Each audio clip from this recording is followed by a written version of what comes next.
ఓం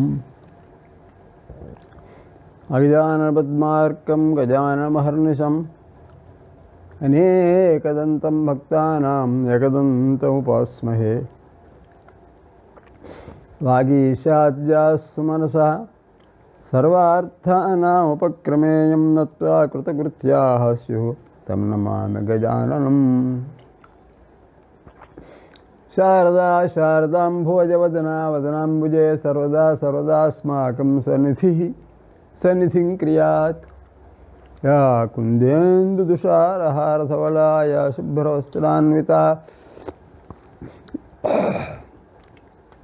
yeah వీణావరదండమండితకరా యా శ్వేతపద్మాసనా యా బ్రహ్మాచ్యుతశంకరప్రభృతిభిర్దేవైः సదా పూజితా సా మాం పాతు సరస్వతీ భగవతి నిశ్శేషజాడ్యాపహ. కూయంతం రామ రామేతి మధురం మధురాక్షరం ఆరుష్య కవితాశాఖాం వందే వాల్మీకికోకిలం. వాల్మీకిర్మునిసింహస్య కవితామనచారిణః శృण्वन् రామకథానాదం కో నయాతి పరంగతిం. యః పిబన్ సతం రామచరితామృతసాగరం అతృప్తస్థం మునిం వందే ప్రాచేతసమకల్మషం. గోష్పదీకృతవారాశం వశీకృతరాక్షసం రామాయణ మహామాలారత్నం వందే అనిలాత్మజం. శ్రీరాఘవం దశరథాత్మక పరమేయం సీతావతిం రఘోరాన్వయరత్నదీపం ఆజానుబాహుమరవిందదళాయతాక్షం రామం నిశాచర వినాశకరం నమామి. మాతా రామో మత్పితా రామభద్రో భ్రాతా రామో మత్సఖా రాఘవేశః. సర్వస్వం మే రామచంద్రో దయాళు నాణ్యం దైవం నైవ జానే న జానే. నమోస్తు రామాయ సలక్ష్మణాయ దేవ్యై చ తస్యై జనకాత్మజాయై. నమోస్తు రుద్రేంద్రమాలిలేభ్యః నమోస్తు చంద్రార్కమరుద్గణేభ్యః. విద్యాకైరవకౌముదీం శృతిశరసీమంతముక్తావళీం దారాన్ పద్మభువః త్రిలోకజననీం వందే గిరాం దేవతాం. యత్పాదాద్య నమస్క్రియాః వికృతినాం సారస్వత ప్రక్రియా బీజన్యాసభువో భవంతి కవితా నాట్యైక జీవాతవః. చతుర్ముఖముఖాంభోజవనహం సవధుర్మమ మానసే రమతాం నిత్యం సర్వశుక్లా సరస్వతీ. బుద్ధిర్బలం యశోధైర్యం నిర్భయత్వమరోగత అజాడ్యం వాక్పటుత్వం చ హనుమస్మరణాద్ భవేత్. ఇవాళ జ్యేష్ఠ శుద్ధ దశమి గంగావతరణ పర్వదినం, అందులో భానువాసరం. గంగావతరణం అనేది శ్రీమద్ రామాయణం బాలకాండలో చెప్పిన కథలలో ముఖ్యమైనది. ఎందుకని చెబుతున్నానంటే, ఫలశ్రుతి కుమారస్వామి జనన ఘట్టంలోను గంగావతరణంలోను మొట్టమొదటి సర్గ అయిన సంక్షేప సర్గ చివరను 6 కాండలు అయిపోయినాక రావణవధ చివరను ఫలశ్రుతి చెప్పబడింది. ఇదే భాగవతం అయితే చాలా భాగాలు ఎక్కడెక్కడ ఘట్టం అయిపోగానే ఫలశ్రుతి చెప్పేస్తూ ఉంటాడు, డైలీ వేజెస్ లాగా. ఈ భేదం ఉన్నది రామాయణానికి శ్రీమద్ భాగవతానికి. భేదం ఎట్లా ఉన్నా గంగావతరణ సందర్భంలో మనము అప్రస్తుత ప్రశంసలను 2 చేయబోతున్నాం. అప్రస్తుత ప్రశంస అని ఒక అలంకారం కూడా ఉన్నది అలంకార శాస్త్రంలో. అప్రస్తుతంగా ఉన్నదాన్ని తీసుకుని వచ్చి ప్రస్తుతంతో సమన్వయం చేసి సంబంధం జోడించి చెప్తే అది అందంగా ఉంటుంది. ఉదాహరణకి ఆంజనేయ స్వామి కరాటే కళకు కరాహత అనే పదమే కరాటే అయిందిట. దానికి మూల పురుషుడు అని చెప్పేసి మైలవరపు శ్రీనివాసరావు గారు ఒక చక్కని నిబంధన రచించారు. అది చాలా కాలం క్రితం పత్రికలో పడింది. ఎంత విపులంగా శోధన చేశారంటే ఏ ముద్రతో, ఏ పోజుతో ఏ రాక్షసుడిని ఆంజనేయ స్వామి సుందరకాండలో కానీ యుద్ధకాండలో కానీ దెబ్బతీశాడు, అంత వివరంగా నిబంధం మనోహరంగా సాగింది. తెనాలిలో ఆయన కలిసినప్పుడు నేను చాలా మెచ్చుకున్నాను. అందుచేత ఇది అప్రస్తుతమైన కూడా ప్రశంసాపరమైంది. అందుచేతనే సెల్ఫ్ అవేర్నెస్, కరాటే అనేది మనకు రామాయణంలో లభ్యమవుతున్నది అనేది కొత్త విషయం వాళ్ళు చెప్పుకోగలిగాం మనం. ఇది అప్రస్తుతం అనుకోనక్కర్లేదు, రామాయణంతో సంబద్ధమైనది కాబట్టి. అలాగే దాని ప్రశంస వచ్చింది కాబట్టి ఉత్తరాఖండ్ అనేది శ్రీమద్ రామాయణంలో భాగమే సుమా అని చెప్పేసి సామెతం షణ్ముఖ శర్మ గారు కూడా నొక్కి చెప్పారు. ఇది కూడా అప్రస్తుతం అనుకోవాల్సిన పని లేదు. కొంతమంది కొత్త విషయం చెప్పాలని మితిమీరిన ఉబలాటంతో ఉత్తర రామాయణ వాల్మీకి రామాయణ అంతర్గతం కాదు అని వేసేశారు. గతానుగతికో లోక నలోక పారమార్థిగా అని సత్యమని విచారించేదాకా ఓపిక పట్టకుండా పుకారులను నిజమని నమ్మే జనాభా ఎక్కువగా ఉంటారు. అందుచేత మళ్ళీ వాళ్ళ నొక్కి చెప్పదలుచుకున్న వాడిని టీవీలో కూడా షణ్ముఖ శర్మ గారు ఇదే మాట చెప్పారు. అతన్ని మెచ్చుకుంటూ నేను ఉత్తరం కూడా వ్రాస్తాను సుమా అని చెబుతున్నాను. అంతేకాకుండా శ్రీ రేఖి అని ప్రాణిక్ హీలింగ్ అని దేన్నైతే మనం ఇక్కడ చెప్పుకుంటున్నామో చైనా నుండి వచ్చినాయని, దానికి మూలభూతమైన ఆదిత్యోపాసన శ్రీమద్ రామాయణంలో ప్రత్యక్షంగా చెప్పబడింది. ఆదిత్య హృదయ సందర్భంలో చౌకుక్ సూయి అని చైనా నుండి ఒక పెద్ద మనిషి వచ్చాడు. ఆయన ప్రిసెప్టర్ ఈ రేఖి విద్యక ఆ దేశం నుండి. హరిహర భవన్లో పెద్ద సమావేశం జరిగింది, నేను కూడా వెళ్ళాను. ఆయన వస్తూనే తన శిష్యుడిని వేదిక మీదకి పిలిచిన వాడై సూర్య నమస్కారమును చేసి చూపించు అని ఆర్డర్ వేశాడు. సూర్య నమస్కారములను ఆయన శిష్యుడు డెమాన్స్ట్రేషన్ చేయబోతుండగానే సరే మనకు తెలిసిన విషయం కదా అని చెప్పేసి దాన్ని వదిలేసి వచ్చాను. కాబట్టి రేఖి అని ప్రాణిక్ హీలింగ్ అని చైనా నుండి వచ్చినా కూడా దానికి మూలభూతమైన ప్రాణ ఉపాసన సూర్యోపాసనకు అంగంగా ఉన్నదని దీన్ని మనం గ్రహించుకోవాలి. ఇందువల్లనే పలుమారు చెబుతూ ఉంటాం మనం, సెల్ఫ్ అవేర్నెస్, మనకు కోల్పోయిన వివేకాన్ని సంపాదించుకోవాలి. ఇప్పుడు కానీ ఆత్మవిశ్వాసము జాగృతం కాదు. సెల్ఫ్ అవేర్నెస్ తర్వాత సెల్ఫ్ కాన్ఫిడెన్స్ వస్తుంది. ఈ విధంగా శ్రీమద్ రామాయణంలో మనము సెల్ఫ్ కాన్ఫిడెన్స్ను పుంజుకోవాలని ఉంటే దానిలో ఉన్నటువంటి ఒక అద్భుతమైన శ్లోకాన్ని చింతనం చేసుకోవాలి. సర్వే భ్రాతరస్తాత భవంతి భరతోపమాః మద్విధావా పితుఃపుత్రాః సుహృదో వా భవద్విధాః అన్నాడు శ్రీరామచంద్రుడు. ఎవరితో? సుగ్రీవునితో. ఓ సుగ్రీవాని ఎలాంటి స్నేహితులు ఉంటారటయా అన్నారు.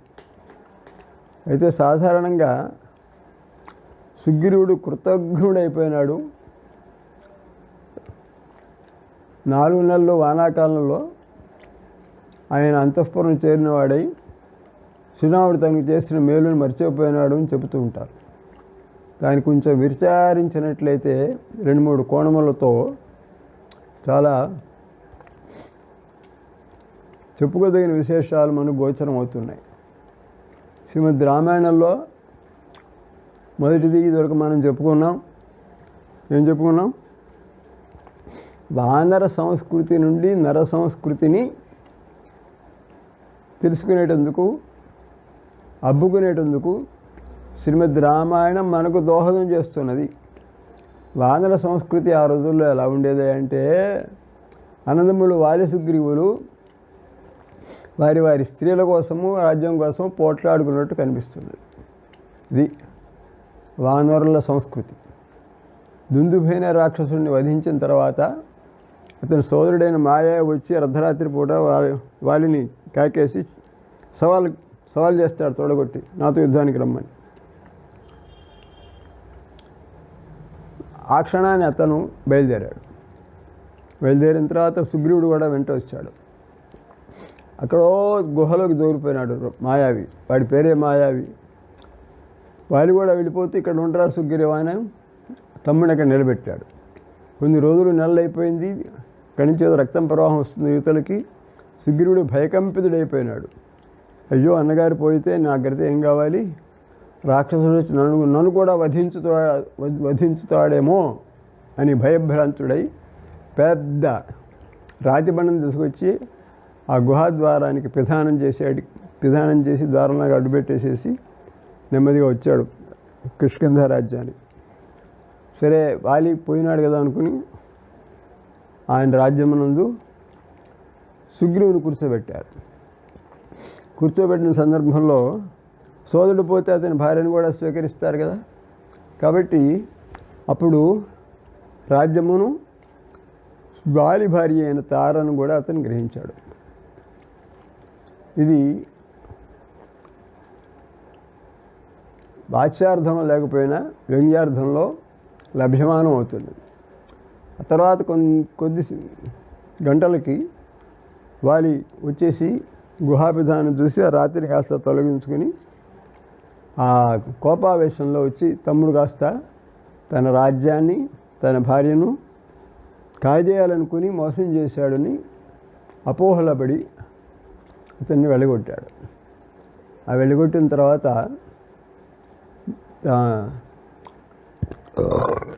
కచ్చ తీర్చుకోలేక అతని భార్య అయిన రుమను చెరబట్టాడు. సరే, ఈ విధంగా తారా రుమా అనే ఇద్దరు భార్యలను ఇద్దరు వారి దగ్గర ఉన్నారు, సుగ్రీవుని దగ్గర కూడా ఉన్నారు.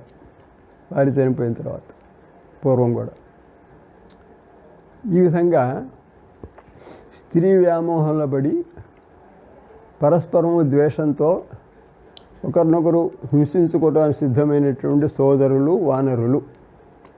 శ్రీమద్ భాగవతంలో ఒక చోట వ్యవాయదీన సుతదారవత్సల, కోతులు వాటికి ఎక్కువ మైథున ప్రీతి ఉంటుంది, భార్యా పిల్లలు అంటే చచ్చేటంత ప్రేమ వాటికి సుమా అని చెప్పారు భాగవతంలో. దాన్ని మనం రామాయణంలోకి అన్వయం చేసుకోవాలి. అక్కడ సుగ్రీవుడు వాలి ఏ విధంగా అర్ధకామములు కాంచనములు అంటారే ఈ విషయంలో అత్యాసక్తులయ్యి ధర్మ మార్గమును లెక్క చేయలేదు. శరణాగతుడైన తమ్మును కూడా నిరసించి చంపడానికి సిద్ధమైనాడు వాలి. అది తప్పు కదా.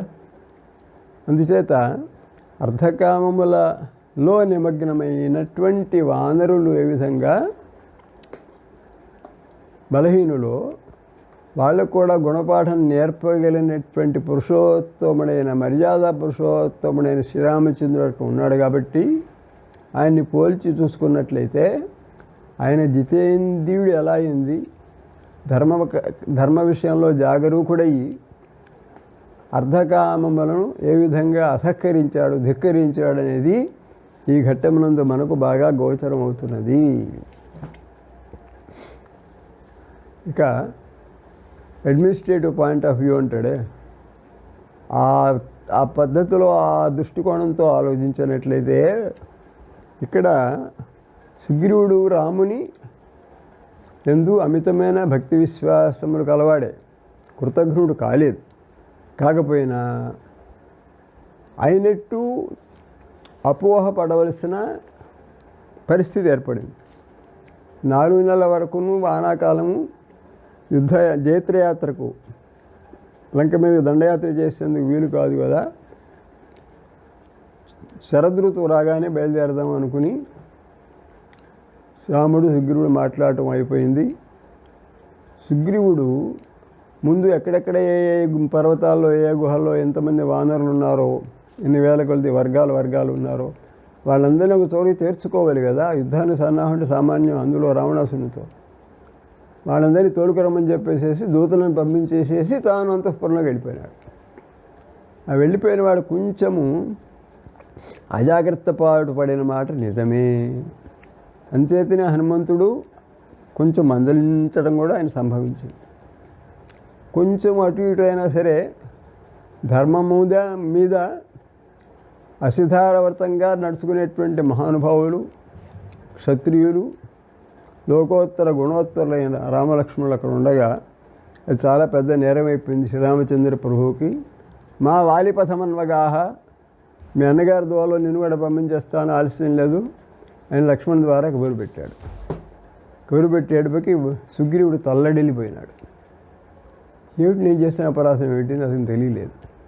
ఏమిటి అపరాధం అంటే అడ్మినిస్ట్రేషన్లో కార్యం చేయటమే కాకుండా చేశాను, పని అయింది కాలేదు అని తన పై అధికారికి తప్పకుండా రిపోర్ట్ చేస్తూ ఉండవలను. ఆ రిపోర్ట్ చేయటం అనేది అతను మర్చిపోయినాడు. మహాప్రభో, నీ కార్యం మీద నేను ఉన్నాను, వానరులందరినీ కూడా ఎక్కడెక్కడ ఉన్న వాళ్ళందరినీ కూడా తోలుకొని రమ్మని చెప్పేసి దూతలను పంపించి ఉన్నాను అనే మాటను రామప్రభునకు సుగ్రీవుడు నివేదన చేయలేదు. ఇది రెండవ దృష్టికోణం. మూడవ దృష్టికోణం ఏమిటంటే ఆ తర్వాత లక్ష్మణస్వామి వచ్చినప్పుడు ఆయనతో మాట్లాడుతూ సుగ్రీవుడు ఒక మాట అన్నాడు. మహాప్రభో, శ్రీరామచంద్రునకు నా సాహ్యం కావాలనా? నా సాహ్యమును కోరినవాడై నా మీద పరాధీనుడైపోయి నోరు తెరుచు కూర్చుని ఆయన ఉన్నాడా అని నేను అనుకోవట్లేదు అంటాడు.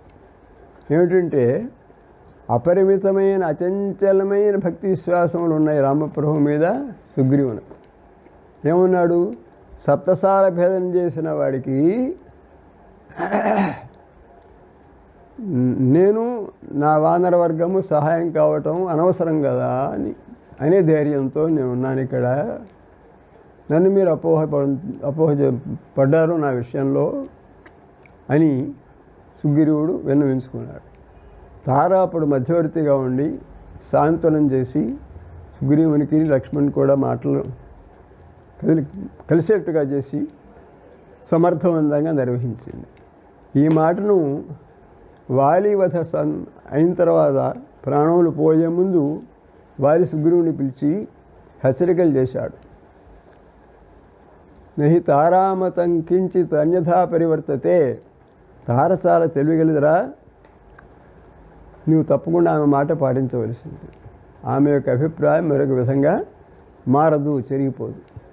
రెండవది ఏంటి? త్వాంచహింస్యాద్విమానిత. ఏమో అనుకున్నాను, ఏ సూక్ష్మమైన ధర్మ మార్గమునందు పురుషోత్తముని శ్రీరామచంద్రుడు నడుస్తున్నాడో దాన్ని మనం గ్రహించలేము. మన జాతి వేరు, మన లక్షణాలు వేరు. కాబట్టి శ్రీరామచంద్ర ప్రభు నా పార్టీలోనే ఉన్నాడు, నావాడే కదా అని కొంచెం ఏమర్పాటు పడ్డావా అంటే నీ ప్రాణం తీయటం ఖాయం అన్నాడు. అదే మాట అక్షరాల నిజమే కూర్చున్నది. ఆ తర్వాత లక్ష్మణస్వామితో పాటు సుగ్రీవుడు రామచంద్ర ప్రభు దగ్గరికి వచ్చిన తర్వాత అక్కడ చూడవలే, తాతగారు మనవని కూర్చోబెట్టి బోధించినట్టుగా శ్రీరామప్రభు అతనికి హితం చెబుతున్నారు. అది హితైషణ సంతనతే మనీషిణ. ఆయన ధర్మార్థకామములో 3 ఉన్నాయి. వాటిలో మనం అర్థకామముల విషయములో ఏమరపాటు చెందకూడదు. ఏ పరిస్థితిలో, ఏ సీజన్లో, ఏ ఋతువులో దేన్ని జాగ్రత్తగా మనం భోగించవలను, ధర్మం అర్థము కాము వీటిని గ్రహించుకోవలను అని చెప్పి బోళ్ళింత రాజనీతిని, ధర్మశాస్త్రాన్ని, హితవచనాన్ని రామచంద్ర ప్రభు సుగ్రీవునికి తెలియజేస్తున్నారు. ఈ విధంగా కిష్కింధాకాండలో చాలా ముఖ్యమైన ఘట్టం ఇది. సుగ్రీవుడు 4 నెలలు అయినా ఆ తర్వాత 4 రోజులు అంతఃపురంలో ఉన్నాడో లేదో ఇంతలో క్షణంలోనే రామస్వామి కోపం వచ్చింది. లక్ష్మణస్వామిని పంపించటం, ఇంతలో తార మధ్యవర్తిగా ఉండి సాంత్వనం చేయటం. ఇంతకు ఎలా జరిగింది ఏంటంటే రామచంద్ర ప్రభు మీద అచంచలమైన విశ్వాసము, భక్తి విశ్వాసాలు సుగ్రీవునికి ఉన్నవి కాబట్టి నా సహాయం కోసం ఆయన కూర్చున్న మాట అబద్ధం కాబట్టి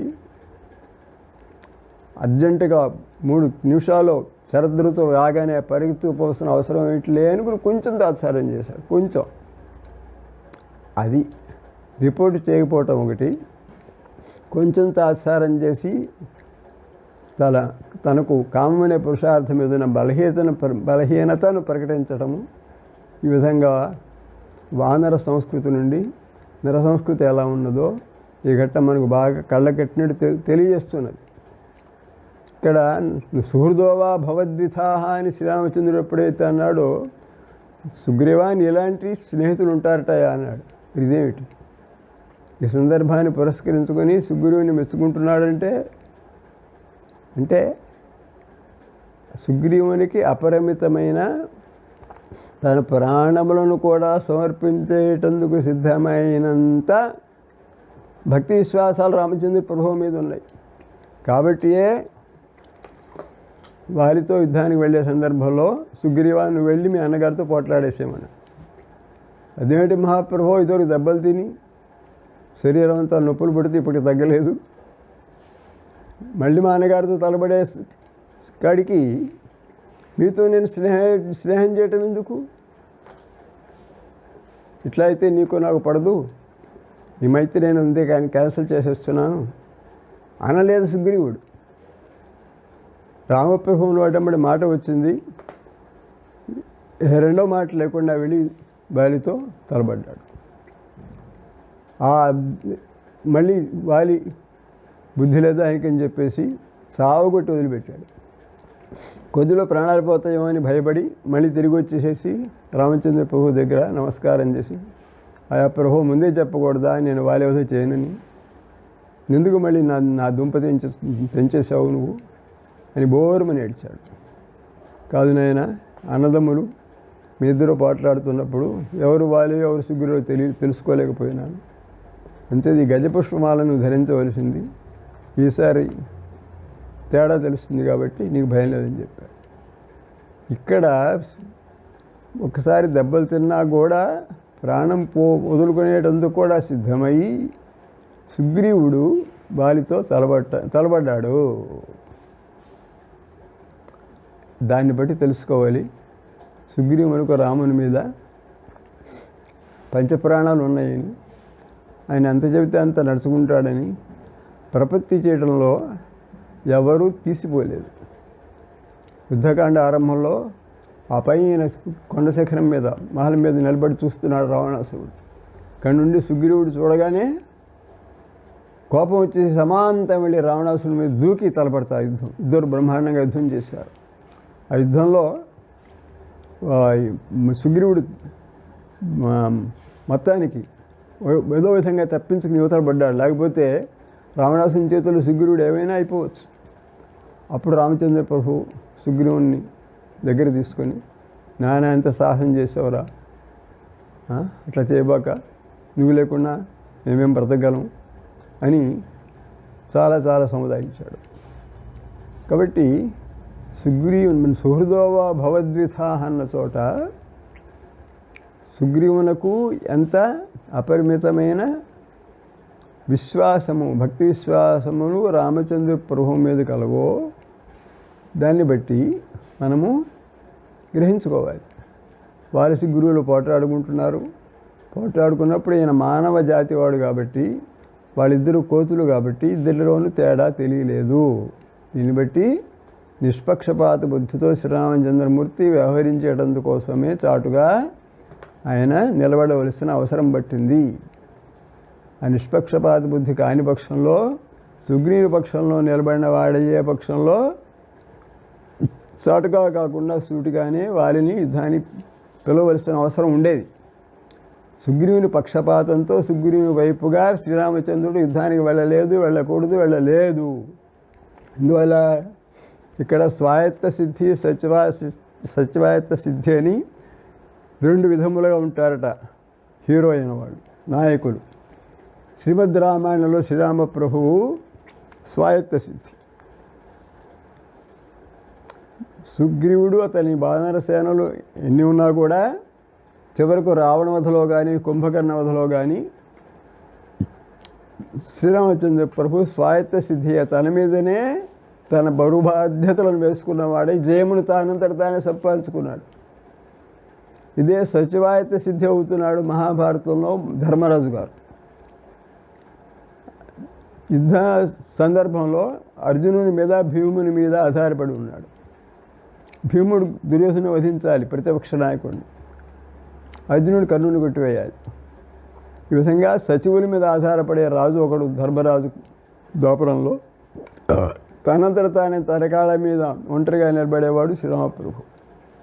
కాబట్టి రామచంద్ర ప్రభు చెప్పినట్టు సుగ్రీవుడు నచ్చుకుంటున్నాడు, కానీ సుగ్రీవుని మీద ఆధారపడి ఆయన చెప్పినట్టుగా ఆయన పక్షంలో చేరి నేను సుగ్రీవుని పక్షాన యుద్ధం చేసేందుకు వచ్చానయా రమ్మని చెప్పేసి వాళ్ళని పిలవాల్సిన పని లేదు, అవసరం లేదు, తప్పదు. అది పక్షపాతం అవుతుంది. అయినా వాలి మహాప్రభు మీరు చాలా పెద్ద మనుషులు, ఉత్తమ గల సంజాతులు, ప్రఖ్యాత మహాపురుషులు అని చెప్పి విన్నాను నేను. మీకు సీత ప్రత్యానయనమే లక్ష్యమైతే నేను తీసుకొచ్చి ఇస్తాను కదా, మీకు నాకు బేరం లేదు కదా, మనం యుద్ధం చేసుకోవడం ఎందుకు అని వాలి ఒక ముక్క అంటాడు. అయినా మా అన్నదమ్మును పోట్లాడుకుంటాం మేము, వాడు దుర్మార్గుడో నేను దుర్మార్గుడనో నాకు బాగా తెలుస్తుంది, కానీ మీరు నాకు చెప్పవలసిన పని లేదు అంటాడు వాలి. అప్పుడు శ్రీరామచంద్రుని దశ అలా ఉంటుంది. అందుచేత పరస్పరము ద్వేషము, వైరము, కోపము లేని పక్షంలో యుద్ధం చేయటం అనేది అసంబద్ధము, అసందర్భం. ఉదాహరణకి చిత్రకూట పర్వతంలో మనుషులు రాక్షస బాధ నుండి మమ్మల్ని రక్షించవలసిందని ప్రార్థించారు, జనస్థానంలో ప్రార్థించారు. అయినప్పటికీ వ్యక్తిగతంగా ఎప్పుడైతే శూర్పణఖ పరాభవం తర్వాత 14,000 మంది రామచంద్ర ప్రభు మీదకి దూకి వచ్చారో అంతదాకా రాక్షస సంహారం చేయటానికి రామచంద్ర ప్రభు సిద్ధపడలేదు. అందువల్ల పరస్పరము రాక్షసుల మీద యుద్ధం చేసేటందుకు పరస్పరము ద్వేషము, వైరము లేవు రాక్షసులకిన్ను రామచంద్ర ప్రభువుకి. పైగా సీతాది హెచ్చరిక చేస్తున్నది, ఇంకేం వాటంగా ఉంది కదా అని చెప్పి కనిపించే రాక్షసున్నాను అరికేవు, నువ్వు వైరం తెచ్చుకోబోకని చెప్పేసి. నిజమేనమ్మా అన్నాడు. కాబట్టి నాకు స్నేహితుడు నేను సుగ్రీవునికి నీవు ద్రోహం చేసావు కాబట్టి నిన్ను కొడతా అని చెప్పేసి రావటం అనేది అక్కడ అసందర్భంగా ఉంటుంది. కాబట్టి ఇక్కడ ముఖ్యమైన విషయం ఏమిటి అనగా, అక్కడ చాటుగా ఉన్నాడు కాబట్టి కొట్టగలిగాడు, సూటిగా నిలబడితే వాళ్ళతో యుద్ధం చేయగలిగిన వాడు కాడు రాముడు అని మనం అపోహపడుతున్నాం. ఇది చాలా చాలా పొరపాటు. అక్కడ యుద్ధకాండలో మండోదరి భోరుమని ఏడుస్తున్నది. పర్యాప్తం తన్నిదర్శనం. పర్వతాలతో బంతులాడేటువంటి వాలి అంతటి వాడిని శ్రీరామచంద్రపురం ఒక్క బాణంతో, ఏ బాణంతో పశువులను పక్షులను కొట్టేస్తాడో వేటగాడు, అలాంటి ఒక్క బాణంతో కొట్టివేశాడు, అప్పుడైనా నీకు బుద్ధి రాలేదా అని ఏడుస్తున్నది మండోదరి. రామచంద్ర ప్రభు గొప్పదనం చెప్పుకుంటూ సవాల్ చేస్తున్న సందర్భంలో హనుమంతుని ముందర కానీ, మరొకరి ముందర కానీ, అంగదుని ముందర కానీ, రావణ ప్రభు కానీ, మరొకరు కానీ మీ గొప్పలకేంలే సాటుగా కొట్టాడు శ్రీరామచంద్రుడు వాలిని అనే మాట ఎవరి నోటంబడి రాలేదు. ఇంకా బలవత్తరమైన ప్రమాణం ఏమిటంటే, అది కేవలము వేటాడినట్టుగా సులభంగా కొట్టివేసిన సందర్భమే తప్పితే అది పెనాల్టీ, లా అండ్ ఆర్డర్ నిలబెట్టేందుకు ధర్మ సంరక్షణ కోసం వచ్చినటువంటి ధర్మ మార్గంలో, ధర్మ సూక్ష్మంలో నడిచే మహావ్యక్తి చేసిన కృత్యమే కానీ పక్షపాతంతో చేసింది కాదు.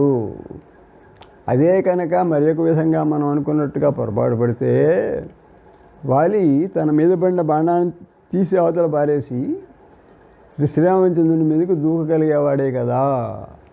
నీకెలా తెలుసున్నాయా అంటే యుద్ధకాలంలో కుంభకర్ణునితో యుద్ధం చేస్తున్నప్పుడు సాలవరాని కృత్తాహ ఎలాంటి మామూలు బాణాలతో సప్తసాల భేదనం చేశాడో రాముడు, వాలిని కొట్టాడో అటువంటి బాణాలు నవ్యధయాం ప్రచక్రుహు కుంభకర్ణుని దేహం మీద పడి గుండు సూదులా కూర్చుని కింద పడిపోతున్నాయి అని చెప్పారు వాల్మీకి.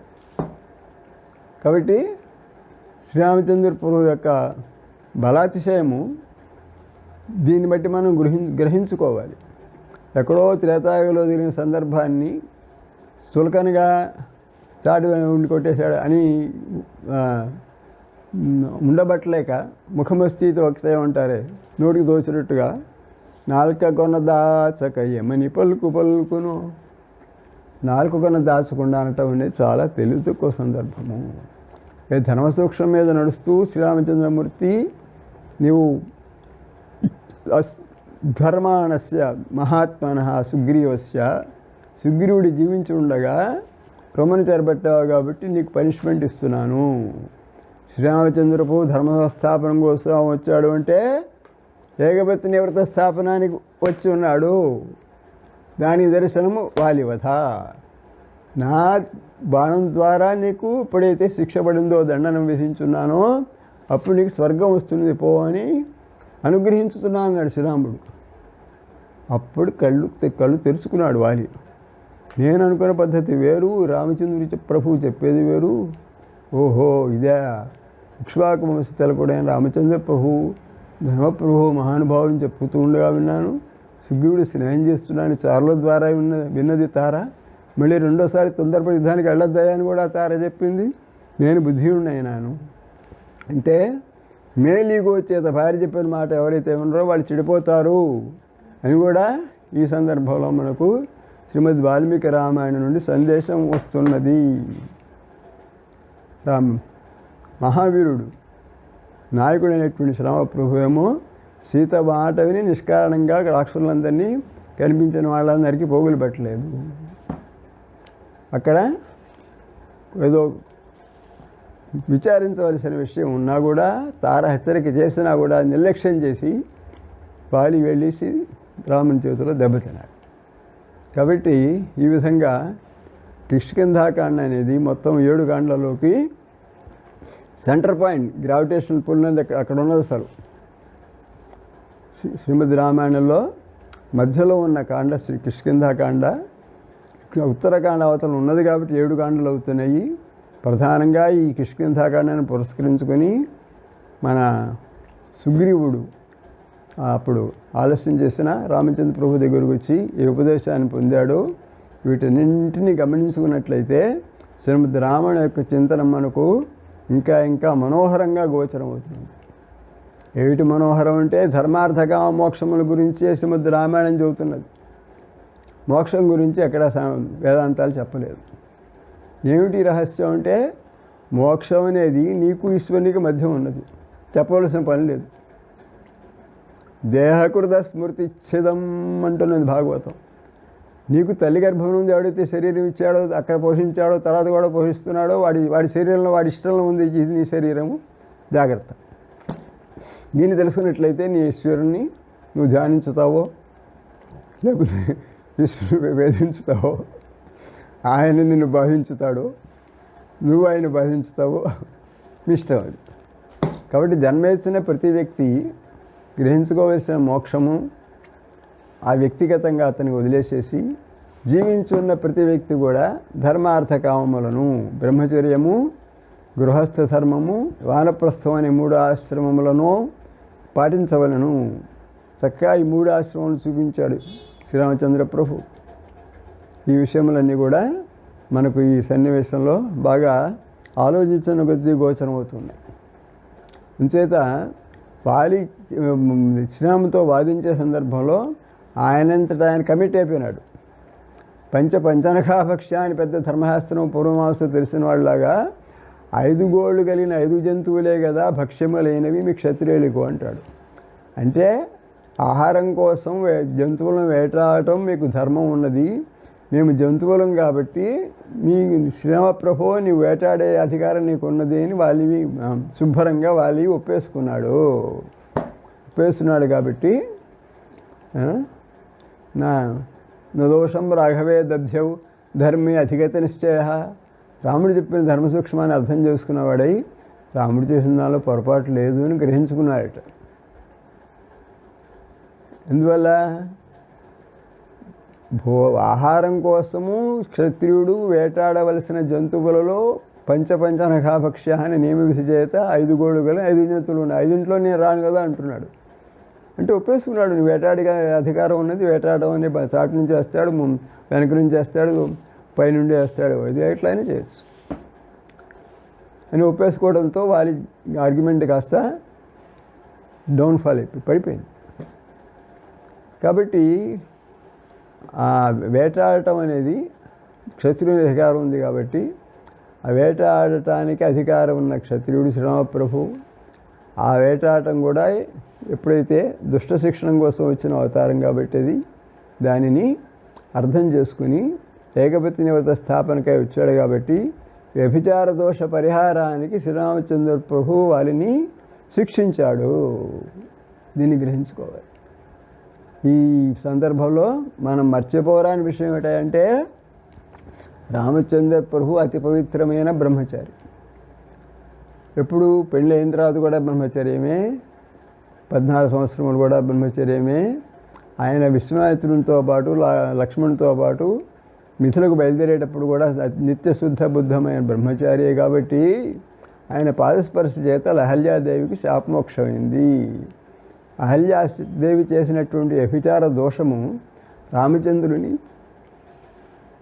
పాదస్పర్శ చేత అస్తంగతమైనది.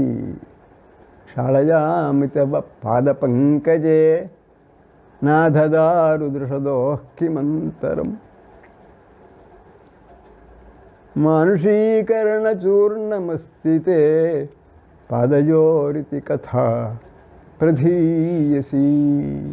వ్యభిచార దోష పరిహారం చేసిన పాదపద్మలతో శ్రీరామప్రభువు మిథులలో అడుగుపెట్టిన వాడై సీతా కళ్యాణం చేసుకున్నాడు. అటువంటి మహాప్రభు ఏకపత్ని నివత స్థాపనకు వచ్చినాడు. కాబట్టి వ్యభిచార దోష పరిహారానికి వారిని శిక్షించాడు. దీన్ని గ్రహించుకోవాలి. రామాయణ సారోద్ధానంలో గుహుడు సీతారామ లక్ష్మణులు తన పడవలో కూర్చునేటప్పుడు రామచంద్ర ప్రభు యొక్క పాద ప్రక్షాళన చేస్తున్నాడు. ఎంతసేపు ఎన్ని కడవలతో నీళ్లు పోస్తున్నాడో, కడుగుతున్నాడో, తుడుస్తున్నాడో, ఏమిటి ఎంతసేపు అన్నట్ట. పాదజోరితి కథా ప్రథీయసి క్షాళయామిత పాద పంకజం నాథ దారు దృషదోఃకిమంతరం.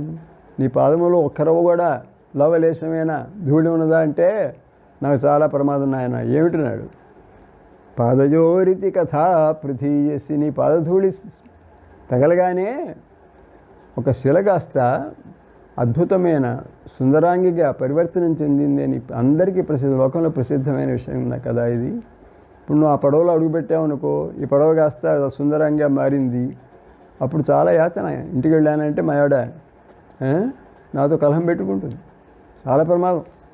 అంచేత దయచేసి ఉండు, శుభ్రంగా నీ పాదములు కడిగేస్తాను, ఒక లవలేశమైన పరాగం ఉండడానికి వీల్లేదని చమత్కారంతో ఒక అందమైన శ్లోకం రచించాడు మహానుభావుడు. అటువంటి పవమాన సుతుడు పట్టు పాదార విందములకు మనం మంగళాశాసనం చేస్తున్నాం. ఉపనయతు మంగళం సకల జగన్మంగళాలయ శ్రీమాన్ దినకర కిరణ నిబోధిత నవనళిన దళే క్షణో రామ శ్రీరామచంద్ర శ్రుతపారిజాత సమస్త కళ్యాణ గుణాభిరామ సీతాముఖంభోరుహ చంచరీక నిరంతరం మంగళమాతనోతు. స్వస్తి ప్రజాభ్యః.